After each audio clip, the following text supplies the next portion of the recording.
अहले बैत पाक जब यजीद के दरबार में पहुंचे तो यजीद पलीत ने इमाम ज़ैनुल आबिदीन रदी अल्लाह ताला अन्हो से गुस्ताखी भरे अंदाज में कहने लगा कि अगर तेरे वालिद ने बैयत कर ली होती तो ये सब ना होता।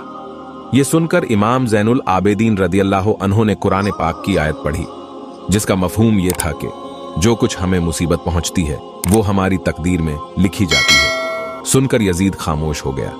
उस वक्त इमाम ज़ैनुल आबिदीन रदी अल्लाह अन्हो के पीछे शहजादी सकीना इमाम हुसैन अलैहिस्सलाम की लख्त जिगर खड़ी हुई थी। यजीद ने बीबी सकीना से पूछा, ए बच्ची तू कौन है?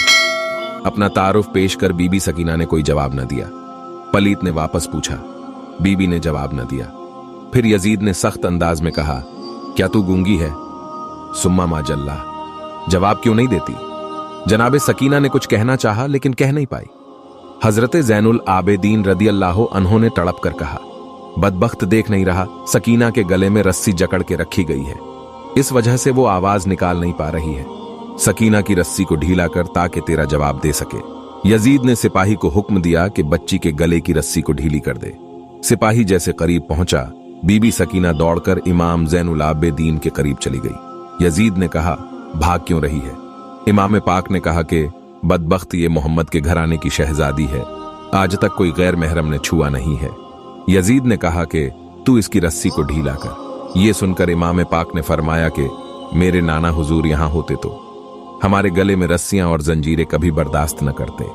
यजीद ने यह सुनकर इमाम सज्जाद के हाथों और पैरों की जंजीरों को खुलवा दिया और आपने बीबी सकीना के गले की रस्सी को छोड़ा। उसी वक्त कुछ मनाजिर के बाद यजीद बीबी ज़ैन बे कुबरा से मुखातिब होकर कुरान की आयत पढ़ता है, वतु इज्जू मंतशा वतु जिल्लु मंतशा।